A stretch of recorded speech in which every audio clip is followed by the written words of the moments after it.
Anda kembali di Kompas Siang, saudara. Kemunculan semburan lumpur bercampur air panas di Mandailing Natal, Sumatera Utara mencapai 21 titik. Diperkirakan kemunculan semburan akan terus bertambah dari tanda-tanda kondisi tanah yang panas dan mengeluarkan asap di lahan perkebunan dekat dengan permukiman.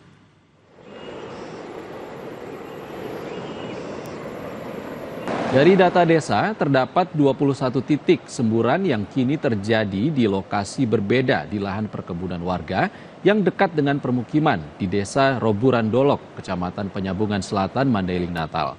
Diperkirakan kemunculan semburan lumpur dan air panas akan terus terjadi di lahan perkebunan milik warga, mengingat banyak ditemukannya tanda-tanda seperti tanah yang terasa panas dengan mengeluarkan asap. Kondisi ini membuat warga resah dan khawatir semburan lumpur dan air panas bisa muncul tiba-tiba.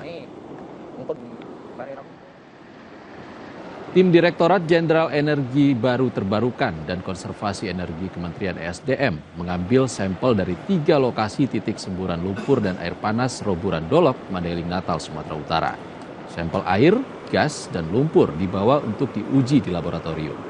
3 jenis sampel diambil dari 3 sumur semburan lumpur dan air panas, termasuk 1 titik diantaranya dekat dengan lokasi bekas pengeboran sebuah perusahaan panas bumi. Sampel akan diteliti apakah terdapat kandungan berbahaya di dalamnya.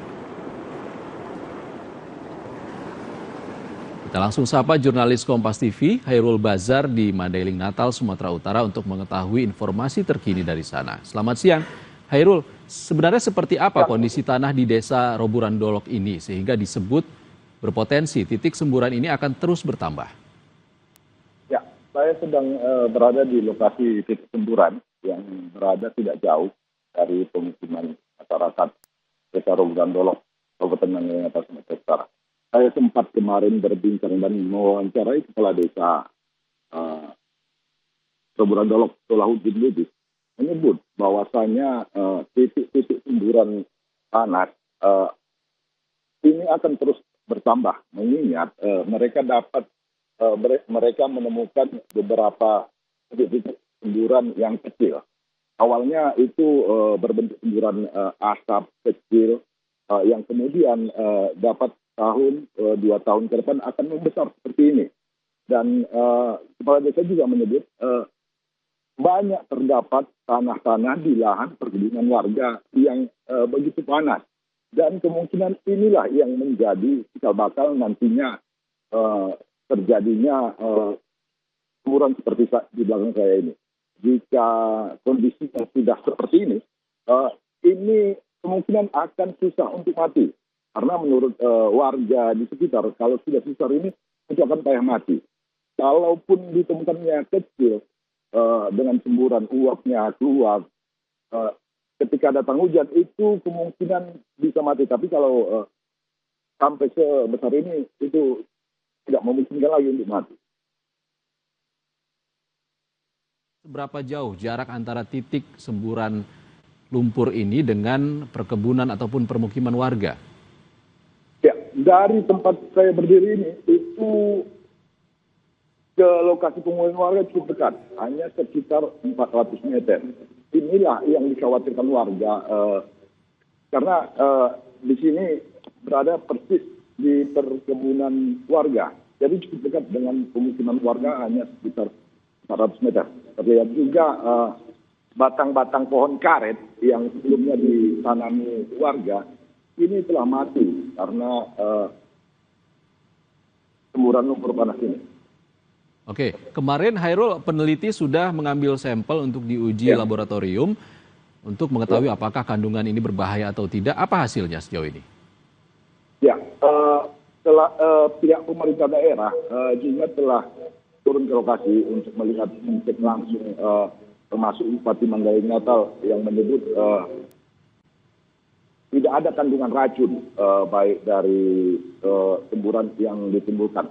Namun pihaknya menghimbau agar warga tidak mendekat karena air yang ditimbulkan dan lumpur yang keluar itu cukup panas.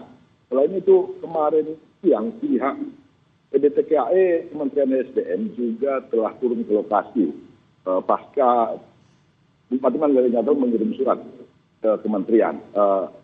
Mereka turun mengambil 3 jenis sampel di 3 lokasi berbeda di kawasan Kuburan Dolok ini, termasuk air, lumpur, dan gas yang kemudian mereka bawa untuk diteliti di laboratorium. Oke, Hairul, dilihat dari tanda-tandanya dan juga kondisi tanah, ini lumpur ataupun semburan lumpur ini berpotensi bertambah dan Anda mengatakan 400 meter saja jarak antara semburan dengan permukiman warga. Apa langkah cepat yang harus dilakukan Kementerian SDM dan Pemda untuk mengatasi masalah ini? Ya, kemarin sempat perangkat desa, kepala desa, termasuk BPD Desa Roboran Dolok, curhat kepada tim EBTKE yang usai melakukan pengambilan sampel, mereka curhat bahwasannya mereka takut dengan kondisi seperti ini. Terlebih jika luapan lumpur itu memang untuk saat ini di kawah lumpur itu tidak meluber, karena dia tetap berada di kawah itu. Tapi yang ditakutkan kepala desa dan warga sekitar ketika hujan turun dan airnya bertambah, kemungkinan besar itu akan meluber langsung ke parit yang menghubungkan ke anak-anak sungai yang nantinya anak-anak sungai inilah yang membawa ke sumber air bersih mereka, karena sungai merupakan tempat beraktivitas warga di desa ini. Beliau juga meminta pihak pemerintah untuk segera dibangunkan dek penahan di setiap lokasi semburan, agar nanti ketika hujan turun, lumpur maupun air panas tersebut tidak meluber, dan mereka minta pipa yang disalurkan untuk ke suatu tempat begitu, agar lumpur dan air panas ini tidak langsung masuk ke parit yang membawa air tersebut ke sumber air bersih mereka. Dan itu telah disampaikan ke pihak pemerintah ketika berkunjung ke lokasi semburan lumpur dan air. Baik, terima kasih Hairul Bazar melaporkan langsung dari Mandailing, Natal, Sumatera Utara. Terima kasih Hairul.